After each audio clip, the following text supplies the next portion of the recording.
We are not the thoughts that are in our head. We're the one who can control whether they stay there. We're the ones who control if we, you know, keep focusing on them and don't let go of them. But, you know, that part is us. But, you know, our thoughts are not from us. And many people will start thinking, I must be a horrible person because I had that thought. And I say, not you. You're in a human vessel. You're in a flesh vessel. That was the thought of your flesh vessel. And even your flesh vessel probably picked it up from someone nearby. But it doesn't mean anything. It's a condition of the mortal existence. And it doesn't mean that's who you are. And I like to show people that when those thoughts come in, you know, hold that thought like it's a piece of paper. And if it's yours, when you drop that paper, it's going to flitter down and come stick to you. But if it's not yours, it just flitters down and lands on the ground. And not one time ever have I done that as a visualization and had it stick to the person. We're not our thoughts.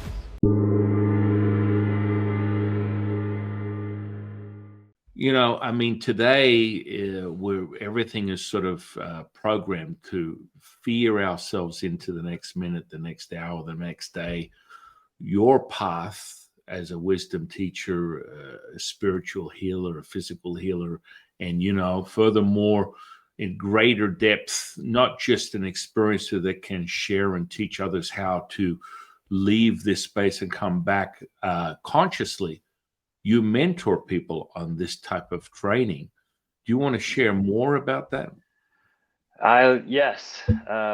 My role in life is to help people transform, help people have their own butterfly transformation or dragonfly transformation, or maybe shedding the old skin transformation. But I work with spirit. I work with my spirit guides. I work with the spirit guides of the individual. And we build a little arc of light between the two of us. And we put a goal up in that arc.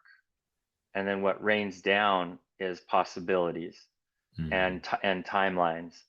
And not only do we get to see a physical path towards the goal's achievement or to the transformational achievement, we get to see multiples. We get to see, oh, if you want this transformation tomorrow, this is what we do. If you want this transformation in a month, this is what we do. If you want this transformation in 10 years, we'll do what we've always been doing.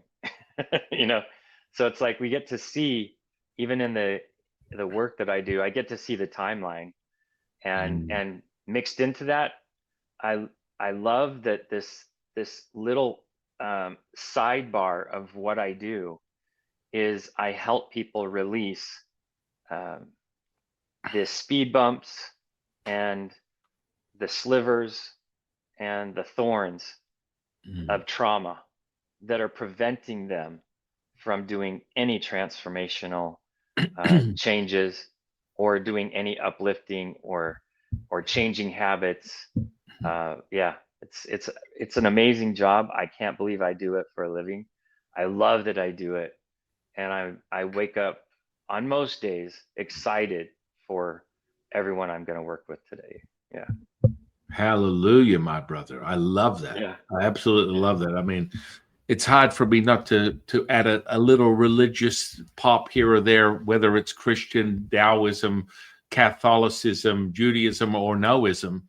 I will confess I am a Taoist priest, so poo-hoo to me having to bring this level of energy into the world, but people get a little prickly when it comes to belief system, right? That, you know, all of a sudden, you know, it's not in vogue to be religious, it's more spiritual. And, you know, we have these gradients of expression throughout the human timeline where we have cycles of spirituality, atheism, religion. These types of things are constantly being converted over a timeline into what we're experiencing today. And I feel like we're emerging with a high level of spiritual acknowledgement for most people that makes them believe that they're stepping out of the status quo and they're an individual. You can't fool me. Well, you and I both know as wisdom teachers that in of itself is a fundamental faux pas.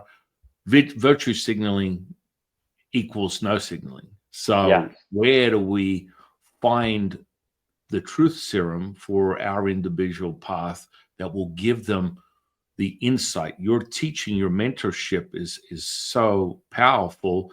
You mentioned intuitive states of awareness and dissolving these nodes of stagnant energy that are literally affecting people's ability to actualize.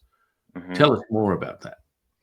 Well, you know, in the work that I do, I've had to fully embrace every type of spiritual practice, every type.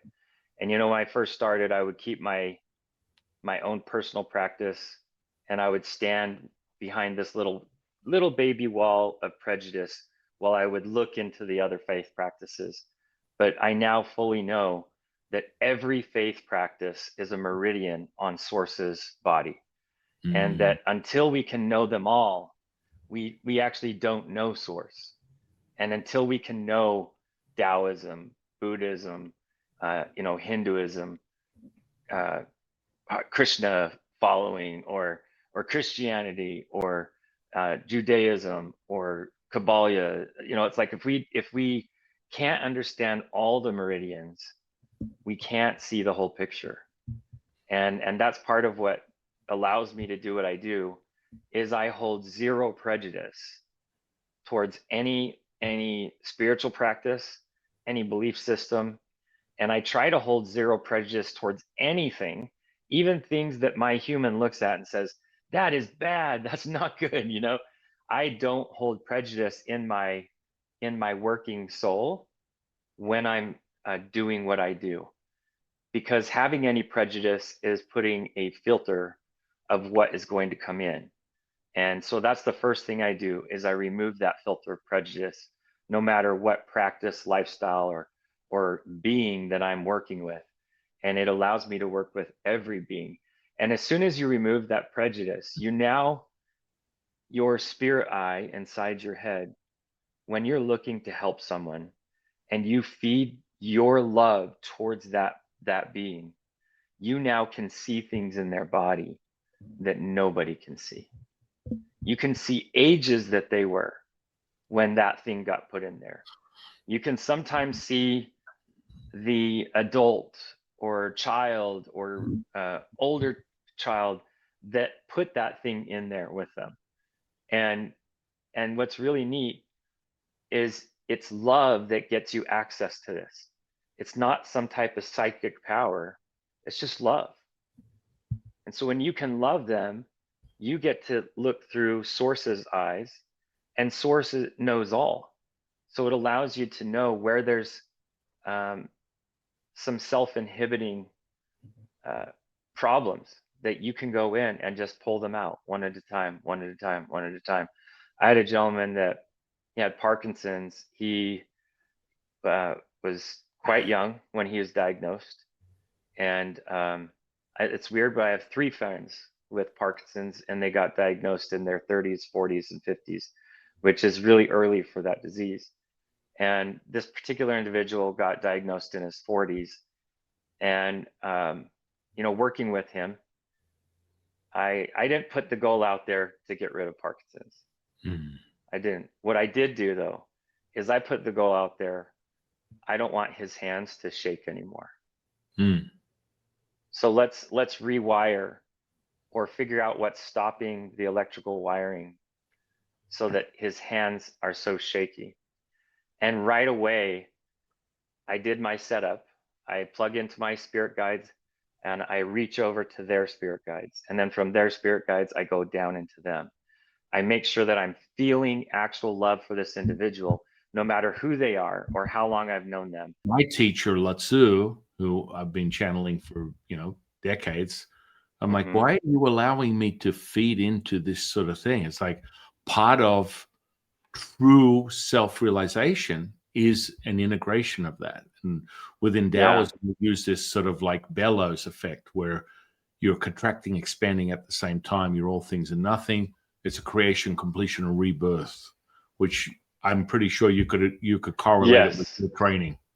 100%. Yeah. And it's like when we're holding in and not, when we're expanding but not contracting, we're limiting the next expansion. Yeah. Yeah. Because you can Yeah. only get so much per round. Yeah. And most people are too inverted. They So are. what I find, like psychics, medium healers, they all get that hit, and they're like, "Oh man, I'm the best at this. I really need to." And they Yep.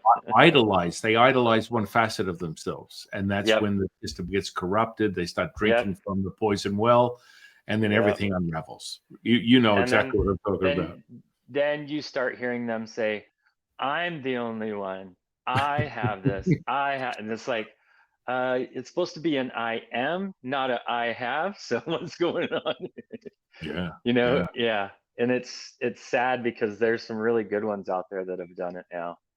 Yeah. But that's their path. I don't, Yeah. I saw them in the beginning and saw how powerful they were. And I did see that even with myself when I first started doing this about 6 years ago. I was working with Dana White. I was working with Shaquille O'Neal, Wow. like just helping them with like personal things, Mhm. and got some really big changes done for him. Hmm. And I started getting this kind of head on myself that I was something special. And all of a sudden things just started slowing down, slowing down, slowing down. And I was like, oh yeah, that's right. I don't actually do this. I'm a conduit for this, but it's done through them, through the other side. And as soon as I did that, it all was back. And I learned my lesson.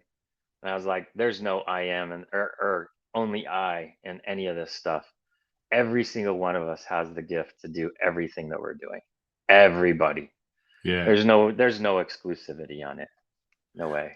Well, you bring up such a great point. When it happened to me, I literally was witnessing this transformative physical change. So gangrenous flesh turning back to pink in color in 40 minutes. This woman's foot should have been amputated. So Wow. I'm experiencing this as Lao Tzu literally feeds divinity back into the stream. And so the body is transforming before my very eyes, and I think I'm losing my mind. And Yeah. I walked away from that going,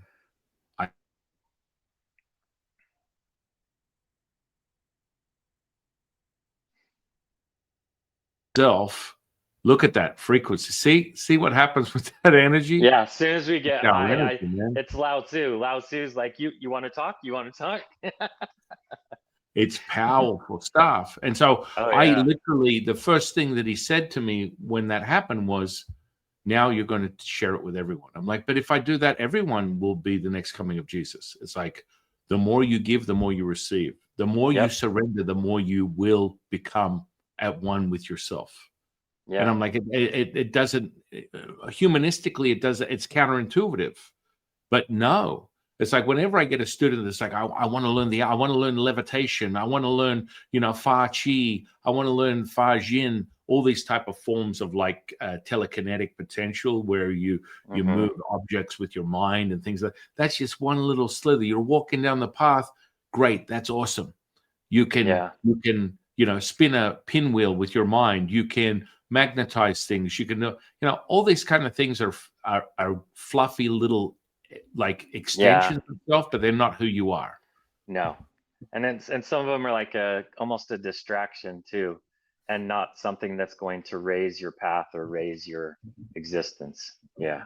Oh, 1,000,000%, brother. And Yeah. that you and I gathered that rather quickly, yet most people do not. They get very fixated on it, and that's their identity. And this is where you get really inverted and you cannibalize yourself. You start, the whole body starts to deconstruct. You're not able to hold the charge as long. You can't hold it. And so, channelers, healers, they're all like, oh, I'm kind of exhausted. I can only do one healing a week or whatever, because you're feeding off yourself. You're not actually Yeah.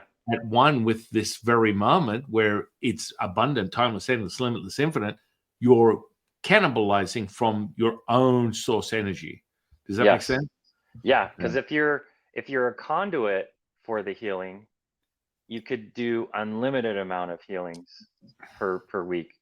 Mm-hmm. And I've learned that in my own schedule. There was weeks where I was exhausted with 20 sessions in a week. There's weeks where I did 80 in a week. Yeah. And that's giving me very little time to sleep, even doing 80 in a week.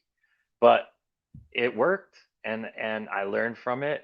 And I learned that the more I get out of the way of the process, the easier it is, the better I am at it, and the better the result is. Yeah. The less I try to own the exclusivity of what I'm doing, you know? Yeah. The juice, man. The juice is Yeah. strong, It's brother. really high juice. Right, right. Yeah. And it is. People just don't understand. I mean, that's why, in my opinion, Taoist alchemy is so powerful, because you condition yourself through phases of emanated. So what we refer to Taoist alchemy is called immortality crystallized in the material. So we bring Yeah. heaven down, we saturate the physical body so it's able to hold that note of resonance for as long as you choose it to. And that Yes. means that longevity is potential Mm-hmm. within this lifetime, so that you can continue to give back and continue to recycle all of this divinity, so that others can then meet themselves and then blossom from that. Yes. And as they reach their new high levels, you're reaching your new high levels. And Mm. so everyone's upgrading together, and there's not one a captain over another. No, no, absolutely not. Yeah. And I mean, we refer to it as the student is the teacher is the student, Yeah. forever in that Yep. embrace.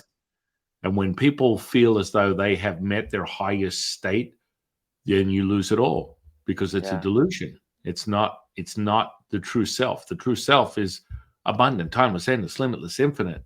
And Yes.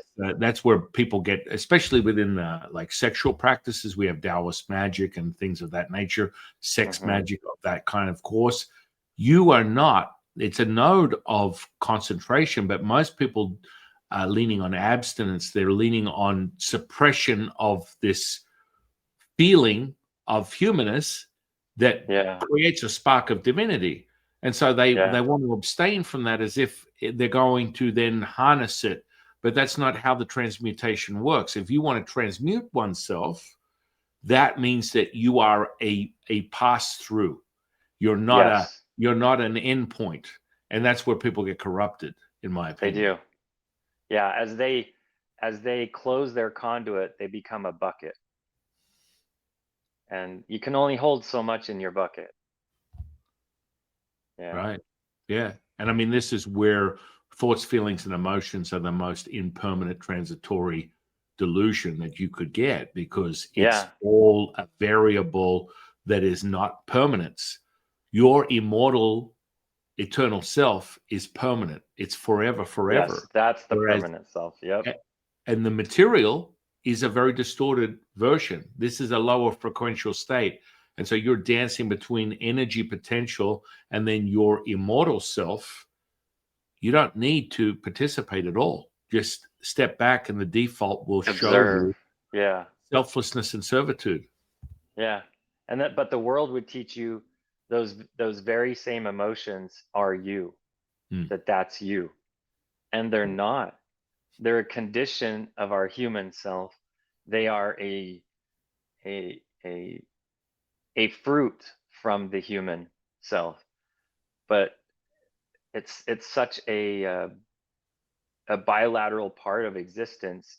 It's not who we are. We are not the thoughts that are in our head. We're the one who can control whether they stay there.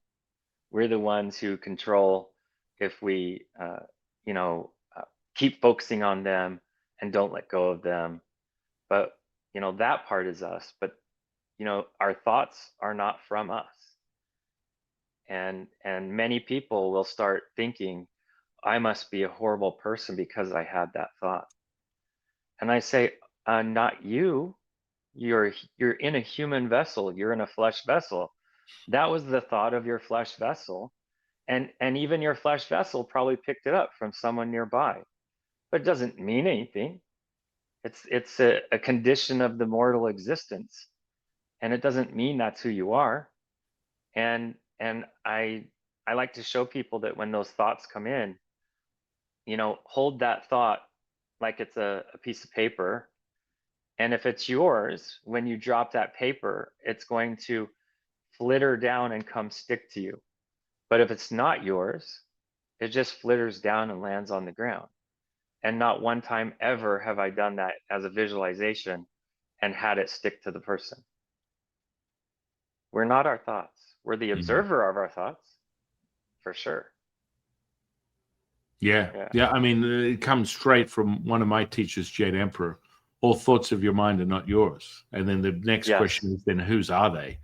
And they are no one's. They are just a transmuted variable of something that is low frequential state. So, we use metaphysics of Tao. So the highest point of emanation is the animation to everything, which is the primordial mother. She animates consciousness. Consciousness animates the spirit. Spirit animates energy. Energy animates the low frequential state, the material state. And so most people dance between material and energy. They never arrive to their immortal self, which is never. And that's that connection with attention and intention. You meet that and you evoke immortality crystallized in the material. This is Shendong, spirit projection. That's creation. Yeah, that's creation. Yeah. I love that. Yeah. And people don't meet that. So they don't get a chance to really sip from that immortal elixir. And so you have people that are dancing that symbiotic dance of yin and yang, not realizing it's from one stream. So all of a sudden, they're either too soft or too hard. They never arrive at supple, which is the convergence of past, present, and future. Most people are in the past. They're depressed. Most people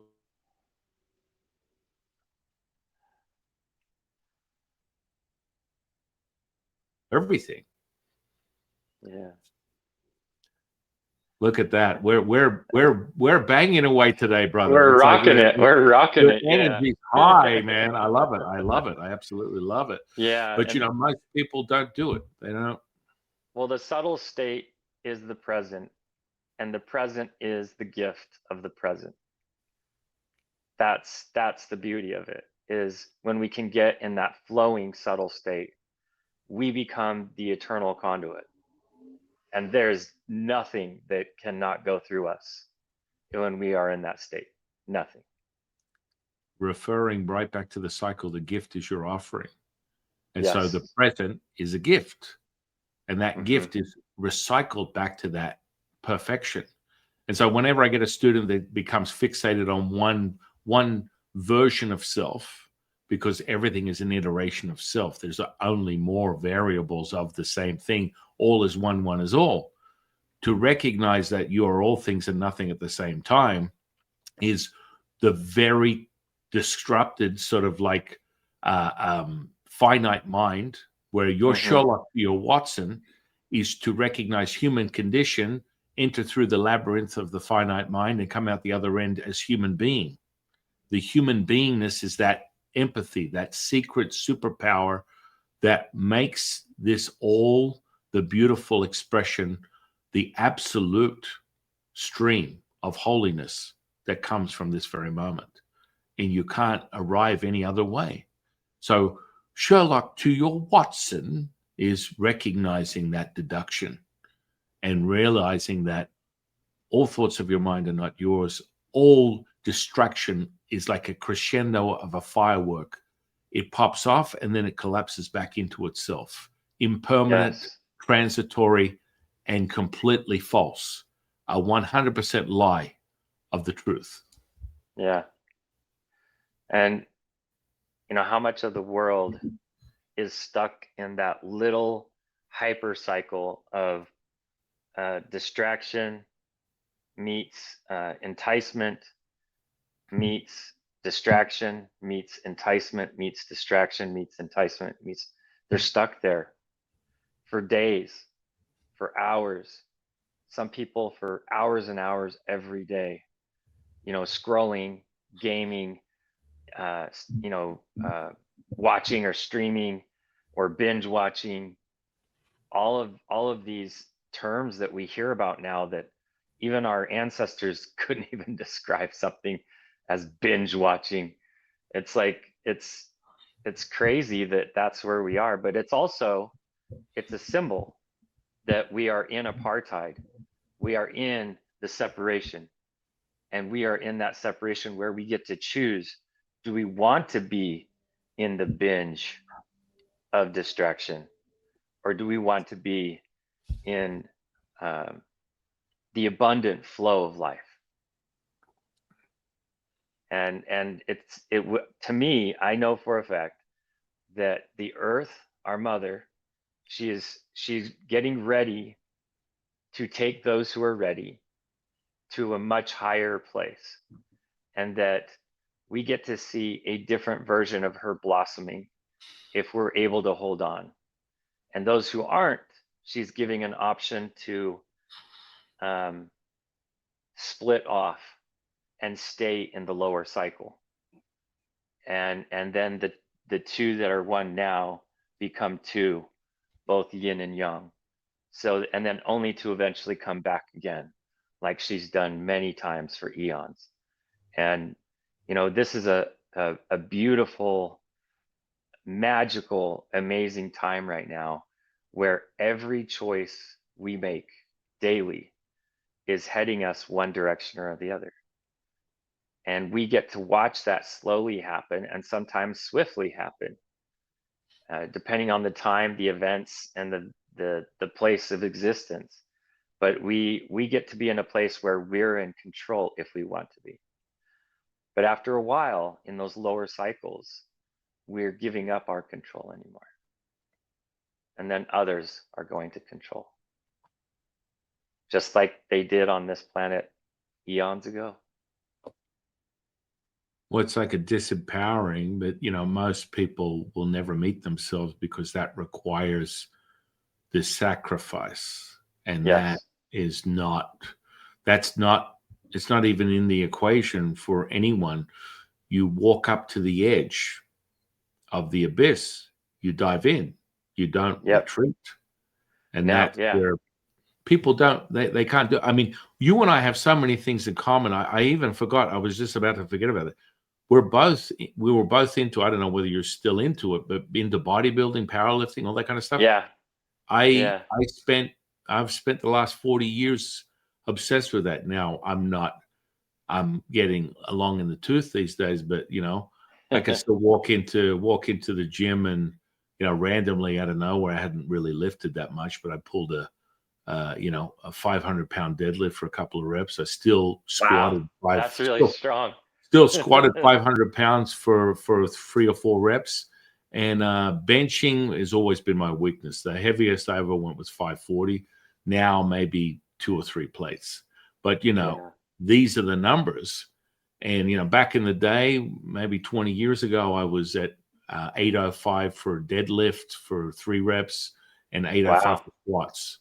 And I did So a you bench. were like a serious bodybuilder then. Yeah. I Yeah. competed for many years, and now I just help people because nutrition is I'm in my mid 50s right now, so nutrition has always been something that I've been directly correlating to help people Yeah. find themselves. And once you tune that in, there's nothing you can't do, because a lot of people lose sight of the potency of their immortal self, and they feel do. like, age is now taken over. Well, that's just the psychological psyop that they're Yeah. attempting to try and make you feel lesser than. And to give away your future, to give away your happiness. Yeah, it Yeah, is. you know. That's one thing. The nutrition is something that I've been working on for about the last year. Mhm. I've lost about 140 pounds in the last year and a half, Awesome, brother. and Well, to just get me into a healthier state, because I was putting all the focus on everyone else and spirit, and none of the focus on my flesh vessel. And then my flesh vessel decided to give me some challenges so that I had to start taking care of it.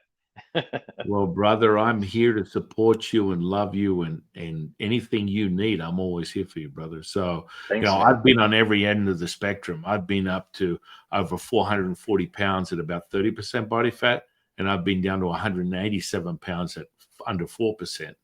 And then I used to Wow. rock around 320 at about 18% for many, many years. Looking like a What hairless height are you? gorilla. Are you 6'1"?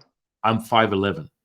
5'11". Okay, so we're the same size. Yeah. Yeah, yeah. So I'll bet we're built just like each other, actually. Yeah. You're probably a bit leaner than me still, because I'm still working off my Well, guess mid. what, brother? The brotherhood is here, and whatever Yeah. you need, let's do it and get Okay. you back to where you need to be optimal. Yeah. And I know that's anything, part of my journey. For me to be that healthy conduit, or to yeah. be the optimal conduit, I need to be a healthy optimal conduit. Yeah. And we'll raise you anabolically, we'll raise you metabolically.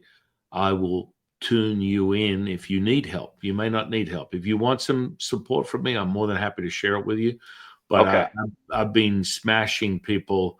My claim to fame for many years was taking if you can harness the power of a woman's endocrine system, you can do anything. So I would take women that are, birthing twins at like their late 40s, being 60 pounds overweight, and in 10 weeks having them shredded with veins running through their abs. And that was Really? using nutrition and optimizing the body's alchemical process. But people just don't understand how powerful the body is. They kind of, the social media these days is all about, another drug, another peptide, another, another way to try and squeeze the life out of you. Yeah. And it's unnecessary. Once you recognize how powerful you are, you'll never ever lean on any of this shit again. And it happens to everyone. I have an extensive experience in, anti-aging. I've been involved in that since, the late 90s, mid to late 90s. So, I had many friends that have had anti-aging clinics where synthetic substitutes for hormone replacement therapy was a good idea at the time, but not recognizing the power when you use hot and cold exposure to evoke the highest level of hormonal response, and then enticing the system with the right foods and dancing between things that are different systems of energy, whether it's glucose or ketones, how you are able to really squeeze the potential out of the individual. And so I love doing it. So, if you ever want any support in that nature and you come in a I roadblock. definitely do. I Yeah. definitely do. In losing this 140 pounds, I feel like I've got some elephant skin Yeah. issues around the middle, and Mhm. my spine is restructuring itself as I'm doing this healing journey.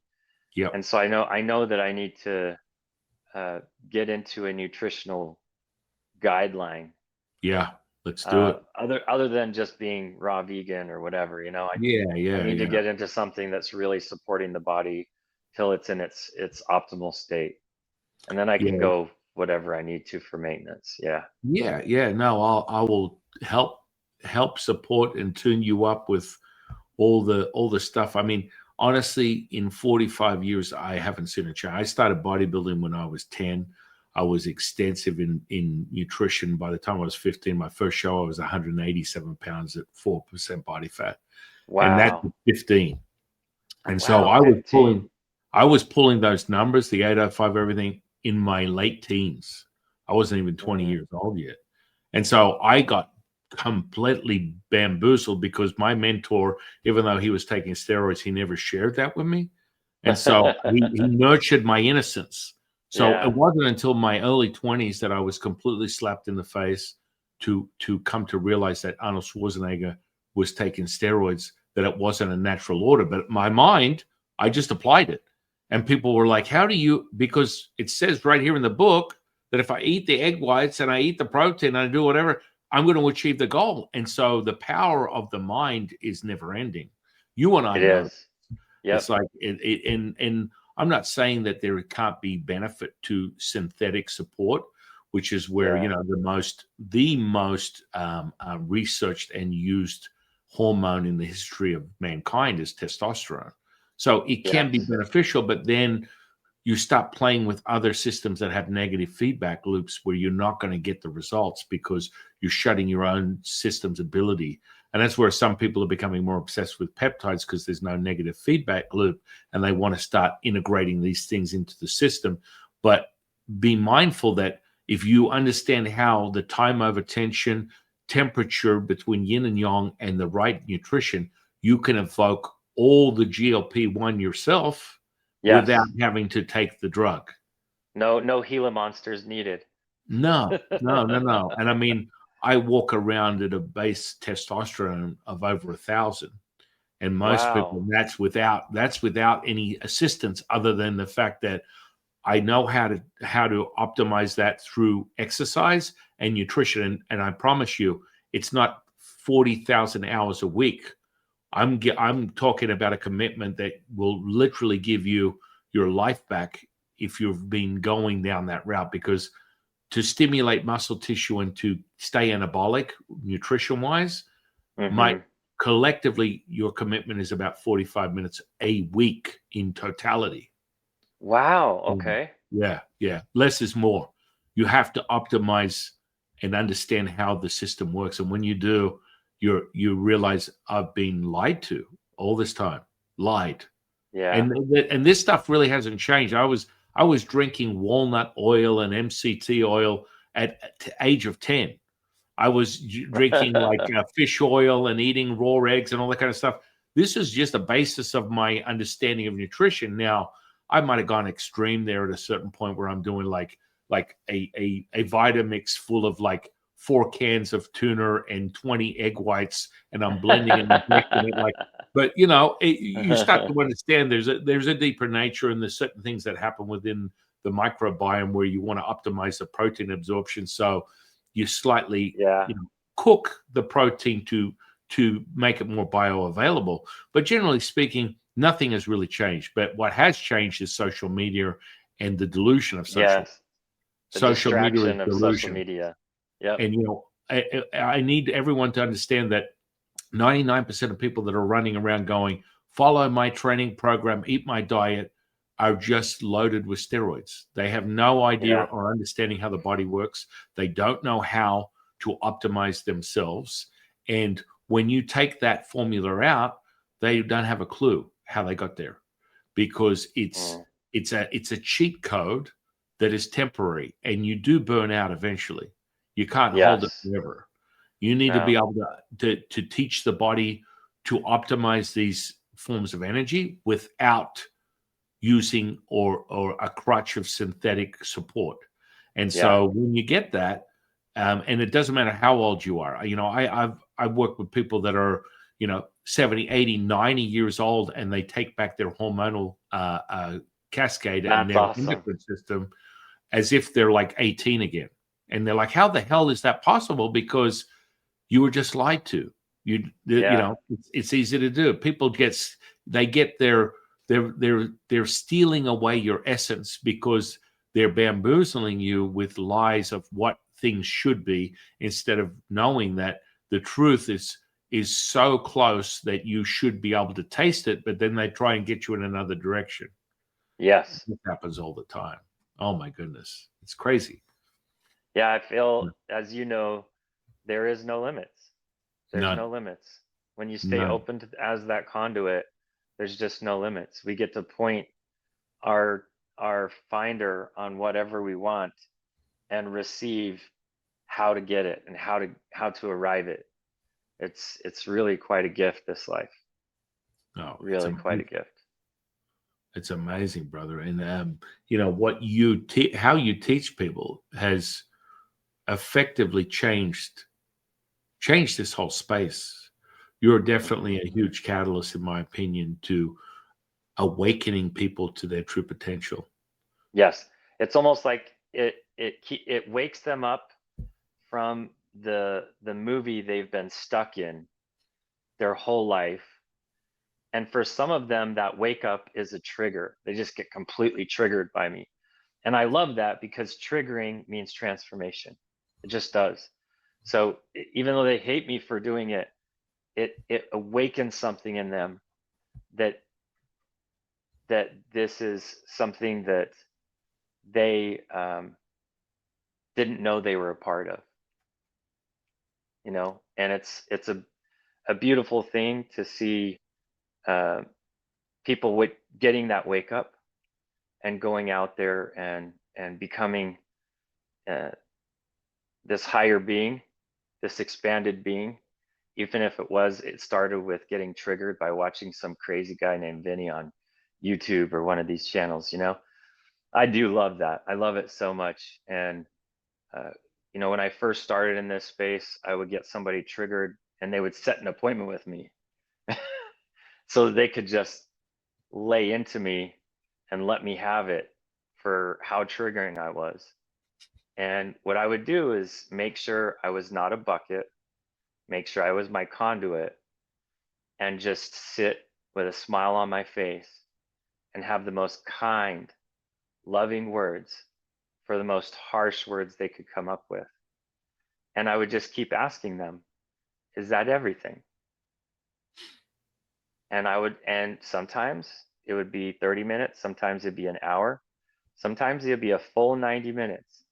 And they'd finally get to the end and I'd say, is that everything? And they said, well, yeah, I guess that's everything. I'd say, well, how do you feel now? And it was just like shattering to them that they didn't realize they had just removed their own block. Because I wasn't a bucket to catch it. I was a Yeah. conduit to let it go through me. And that's the beauty of all this. And so I love triggers myself. If I see myself triggering on something, I either quickly text it to myself so I can go work on it later, or I will put it in my calendar, trigger, and then whatever I got triggered by, because triggers are mirrors. You know, when you try on something new and there's no mirrors, you're not triggered. But you try on something new and there's a mirror right there, you are only triggered by what you don't like you see. And that's what triggers are. I love it. Yeah. That friction.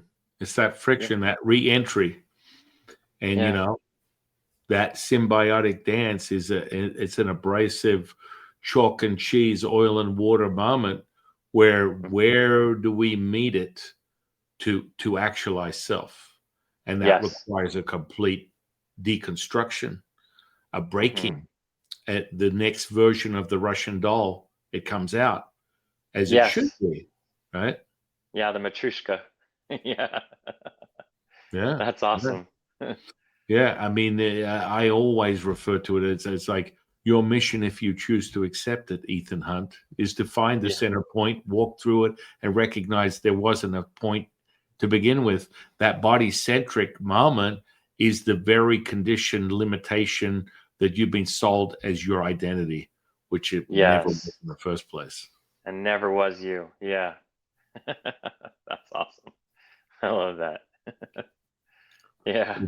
It's it becomes this rite of passage, and so let's touch over something that you have a celebrity status for, which is your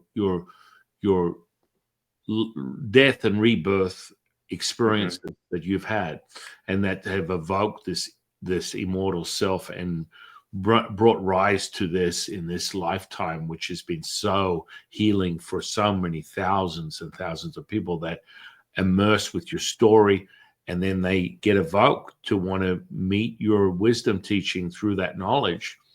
Hmm. What was the breaking point for you?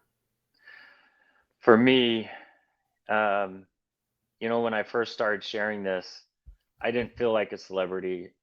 Everywhere I'd share it publicly, I would have people tell me that I was listening to demons and I'm going to go to hell for listening to these demons. And I would ask them, so demons want me to feed homeless people and help out people that are injured?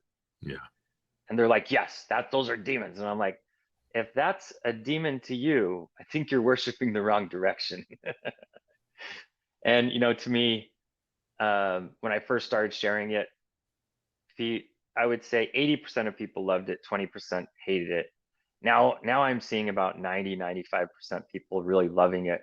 And it's because I'm getting better about articulating what the experience was. I'm Mhm. also getting better at articulating what I learned in Mhm. the experience.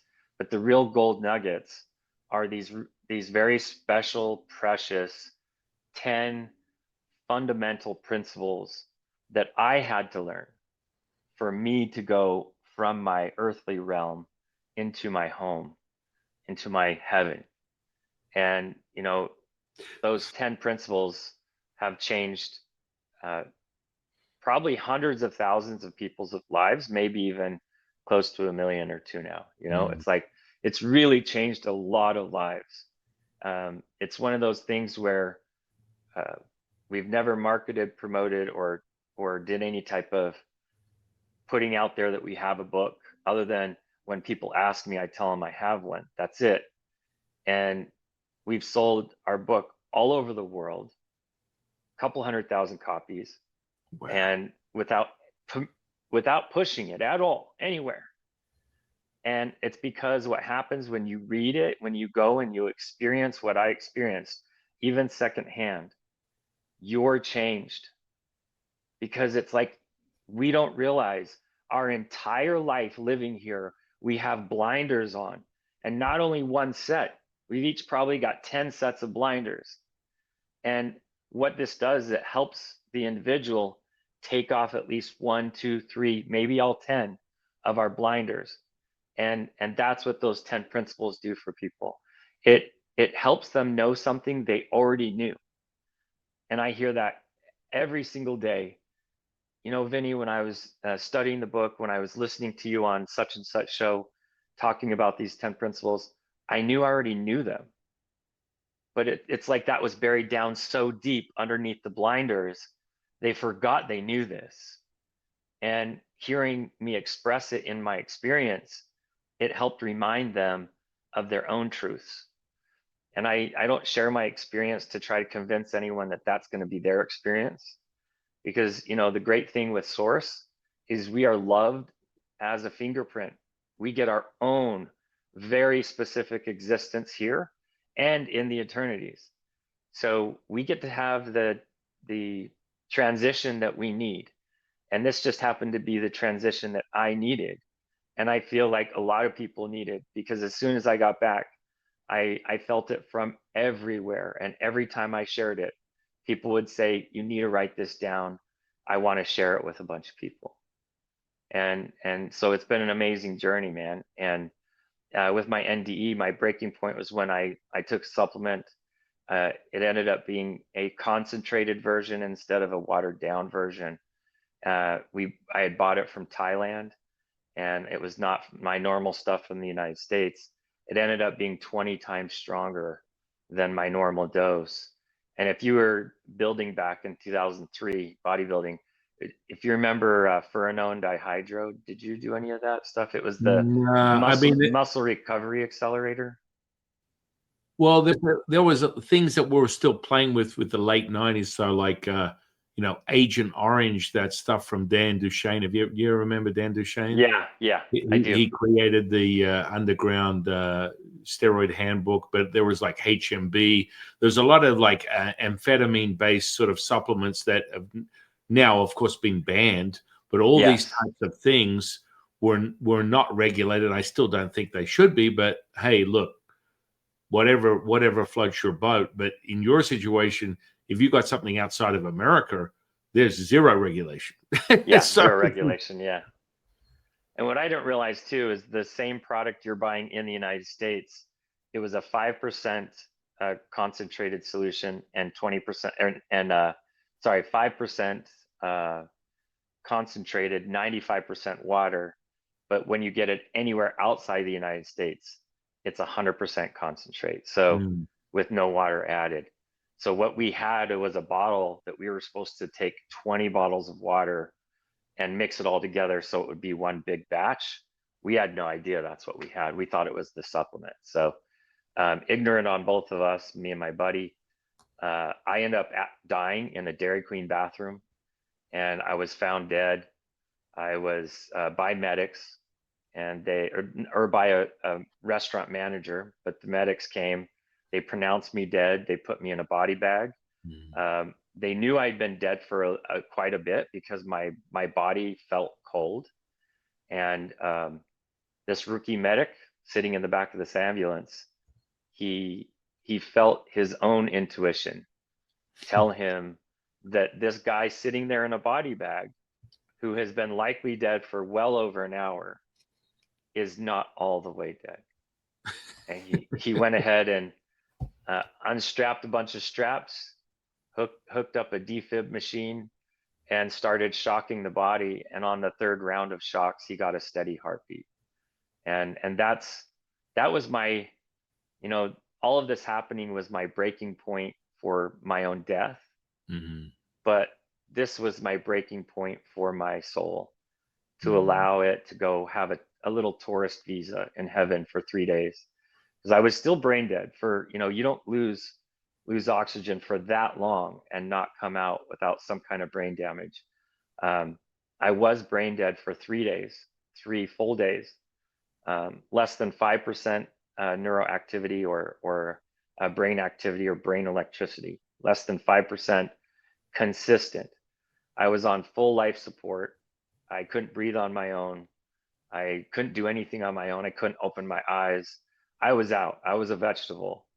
And during those 3 days, I was on my journey with my guide, and he was teaching me these magical principles. And, you know, I'll rattle them off real quick. The most important and first and foremost is authenticity, because until we can find our authentic self, we can't find our foundation to build our life. And authenticity is where we build that. And you cannot build a life without authenticity. What you can do is build a structure that will collapse, but you cannot build a life. A life will not collapse when it's built on authenticity. And that's the most stable structure that we can find here for our flesh vessels, is starting with the authentic self. And number 2 is that the purpose of life is to come and to play, to get dirty, to learn how to grow, to learn how to love, to learn how to create. That we had to work hard just to come here to play. And that this is the reward, believe it or not. This is not a curse. This is a reward. We had to work our asses off to get here. The entire universe wants to come to Earth, but only a few can come. Only a few can cut the mustard. And we come here to play, to learn, to grow, to polish off lessons that we want to learn. And that life in itself is not a courtroom. It's always been a playground / classroom for us to learn. And then the third one that he taught me is that it is all about love. Love is the ether. Love is the ether that is in all things, inside the atomic space, the black space in between our atoms is the ether, or the love. And that love permeates all existence. And that love is the quantum field. That love is the love that our source feels for every single one of us. And that when we can plug into that love, it will activate, and it becomes an inner voice inside of us. And that inner voice, which is the 4th principle, is something that is going to be the most powerful thing for us if we allow it to be. But if we don't, it's very easy to turn it off. But as children, we have a very strong inner voice. And the 5th principle is technology is going to seek to replace that inner voice, and that eventually people will worship their technology. I feel they're doing it now. I feel the same, when our ancestors would wake up and pray, us nowadays, we wake up and pray unto the gods that we made. That's our cell phones. And in the evening time, when our ancestors would kneel down and pray, that's the time we're picking up our phones and praying to the gods that we made. And that's our cell phones. So it has completely stepped in and replaced God for most people. And it doesn't have to, because, we have to learn, even though technology is potentially harmful for our soul, if we allow it to be, we don't have to have the prejudice of that. And prejudice is the next principle, and that we need to remove all prejudice, and that includes towards prejudiced people. Because if we held prejudice towards prejudiced people, we ourselves are prejudiced. So if we hate a prejudiced person, we need to remove that hate, because if we don't, we are that prejudiced person. And when we can get that idea that you can't be against something that you are, that we can step into the solutions. Instead of saying, I'm going to be against something, we're going to say, I'm going to be for something. And that brings me to the seventh principle, that our thoughts are our magic wands. We can create with our thoughts. We can build with our thoughts, but we can also destroy with our thoughts. Our thoughts will destroy us if we let them. But we are not our thoughts, but we do have control over those thoughts. As they come and hit the stage of the mind, we get to choose to let them stay there or usher them off. And our thoughts are a magic power that we have to create, because what we can think, what the mind can conceive, the body can achieve, and the universe will allow you to receive.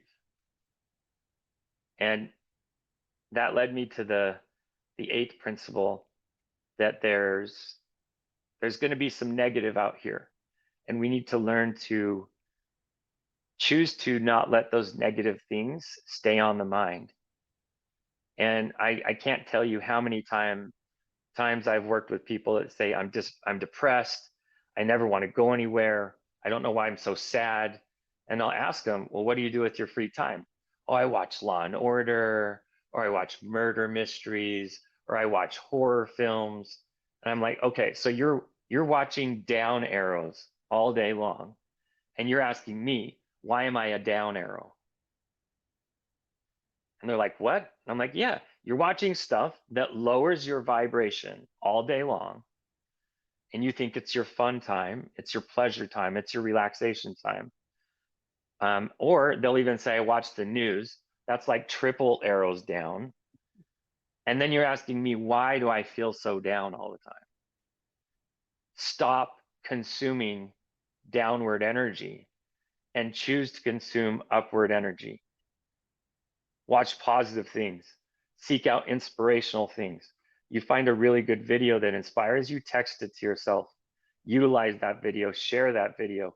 When you find things that lift you up, go and seek those things out and consume those things. And if you can't find any, create some. Because in the power of creation, you get 10 times the power of consuming. And then someone who is feeling down, they don't need to come meet with me at all if that's the one thing they do, because they will stop feeling down. They'll start feeling up. They raise their vibration, they're not going to be depressed. Even if their physiology is depressed, they won't be if they are constantly raising their vibration. And then that leads me to principle 9, which this one was a whopper, that there's purpose in evil.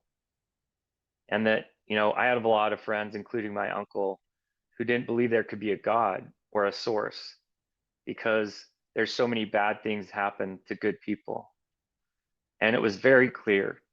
Heaven showed me that we already had heaven before we got here. And if that's all we wanted, we would have stayed. But we came to get dirty in the sandbox, because for us to grow, we have to be willing to lose or tear or damage. And to take away evil as a choice is to take away all choice. So we have to have evil as an option for us to choose good. Because if you remove evil as an option and there's only good, there's no good. And we're here to choose. And our choices are powerful for us. But if you remove the option, you remove the ability to grow. It's like, oh yeah, Vinny, I want to build a gym that nobody will ever get sore in. So we're not going to have any weights in there. We're not going to have any treadmills. We're going to just have a bunch of couches with TVs. That's not a gym. It's that resistance. It's that rip. It's that tear. It's that regrowth. It's that stretch. It's that restructure. It's that transformation that allows the body to grow and build. And that is done by damaging it. And that leads me to the last principle, is that we're all one. Every single one of us, all beings on this planet, Mother Gaia herself, we are all one. And for us to hurt our mother, for us to hurt each other, is the same as to hurt ourselves. And there's no way to hurt her and not hurt us. There's no way to hurt an animal and not hurt us. But all actions outward become actions inward, because the you inversed is the universe. The you inside out is the universe that you perceive. And that means that you are the universe. And that's the 10 principles that I learned. They changed my life forever. I came back, I woke up completely fine. No brain damage, no damages in the body. In fact, I went jogging that morning, about an hour after I got home from the hospital, and I was fine. I hacked up a bunch of stuff, probably because I had aspirated, so I still had some of that in there, in the lungs, but I was completely fine. And since that day, 23 years ago, this last January, I have focused on trying to honor my experience and sharing it with those who I'm supposed to share it with, and standing up for heaven, because we all came from there, but we all forgot that that's who we are. And my job, my true job on this life, is to remind people who they really are and what they can actually do. Because if you're from heaven, you can do anything that you will put your mind to. Anything. Brother, you have me at hello. I mean, these are the sort of tenets that are absolutely foundational for someone to build a pathway back to their true self. That is beyond epic. And the transmission that you're putting out, let's just forget about the words. The actual meaning of that right now is a full body arousal. It's a full body experience. We always talk about this within Taoism. If you're thinking, you're not knowing. If you're knowing, you are feeling. This is where you are the barometer, the lightning rod, the tuning fork to this experience. So your participation of the mind is unnecessary. The body will speak the truth. Yes. Yeah. It's, this life is such a beautiful opportunity, and we really did work hard to get the chance to come here. And whether we're only coming here this one time, or this is our 10,000th time on a run here, it's still just as beautiful. Well, people want to escape. They're being bamboozled. They're being lied to.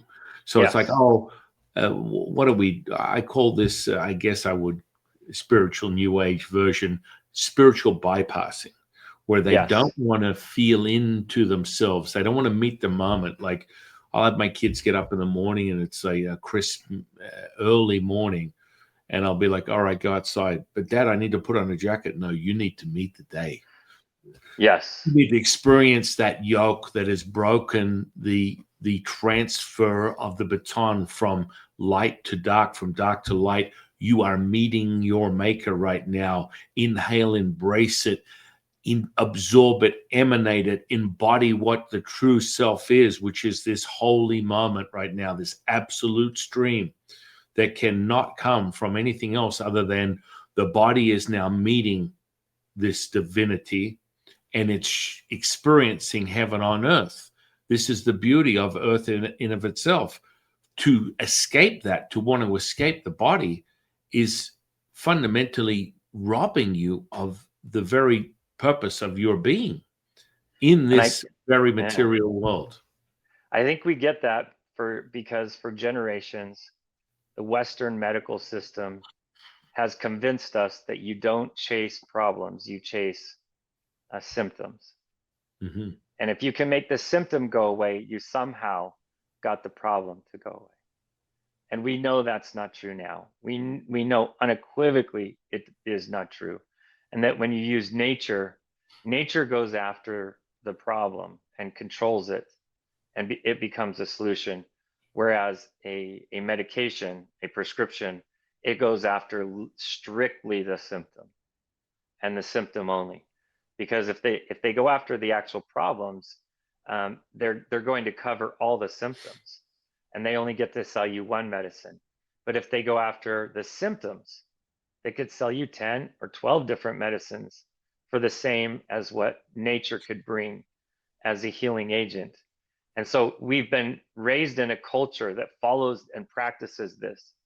And so that's why we are trying to just get rid of what's bothering us now and turn off the lights, close our eyes, turn on our phones, and escape.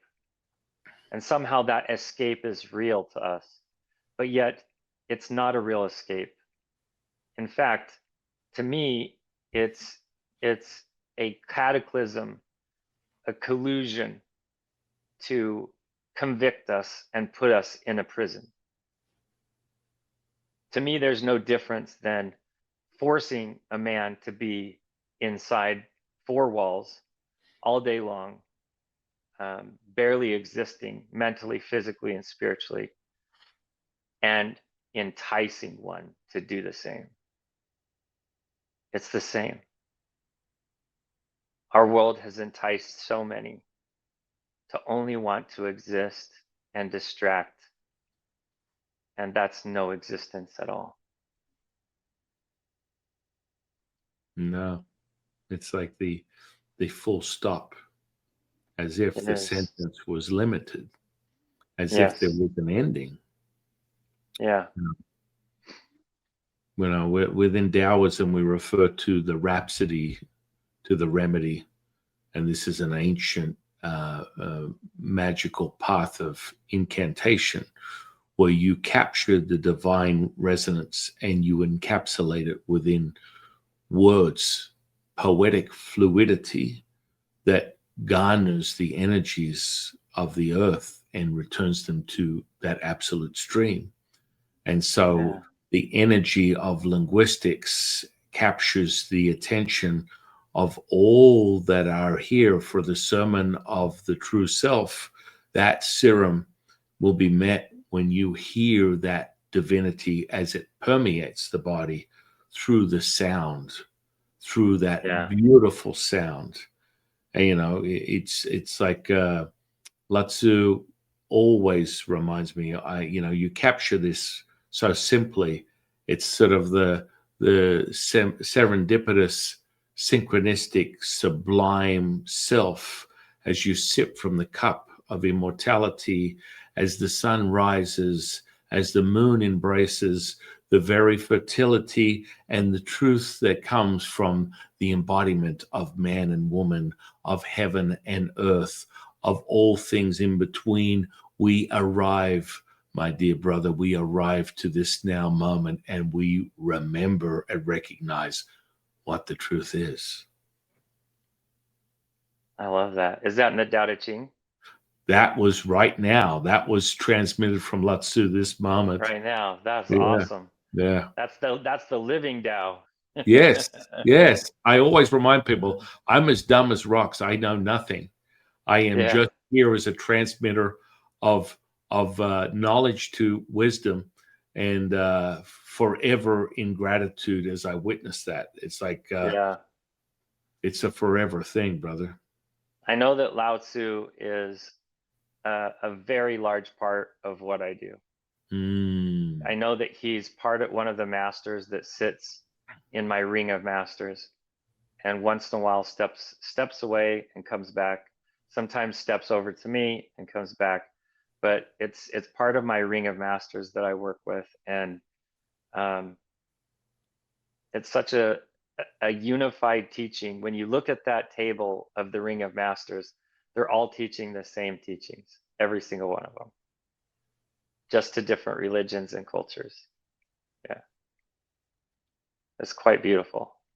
Oh, it is. It's perfection manifest, heaven on Yeah, earth. I As we, always like to tell Wayne Dyer to go sit up at the table with Lao Tzu, yeah, yeah, because he is the one who introduced a lot of the Western world to Lao Tzu.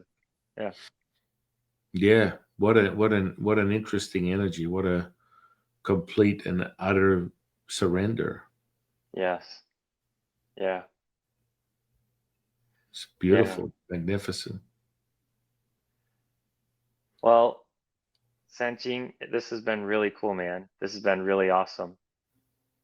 Brother, my heart is aching for the love that I have for you, and I have for humanity. And you and I bond more every moment we remember who we are, and Yeah, that bond is eternal. And it's it like is. we can feel that rush right now. That love is there. You are emanating. You're burning my eyebrows, my eyelids. Your juice is so strong, brother. It's like Yeah. it's hypnotic, but I can't turn away, even though I'm blinded. That's what you put out, brother.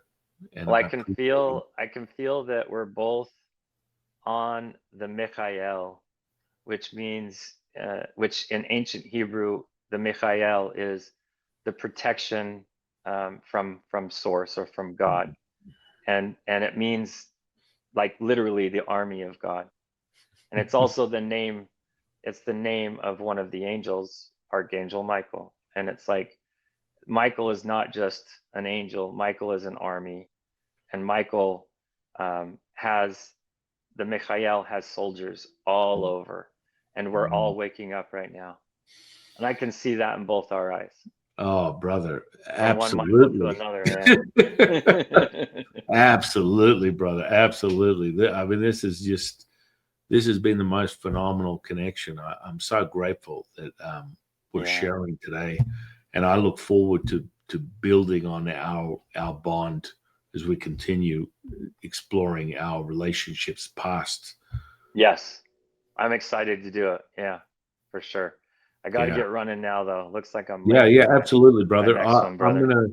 I'm gonna put your social sphere and interweb stuff under this podcast. I want Okay. people to go out and experience everything from coaching to healing sessions, and of course, Vinny's wisdom teaching through his book, and then all the experiences when it comes to the other side and understanding how to get there and what it takes to meet yourself. And Well, we will revisit this soon, my brother.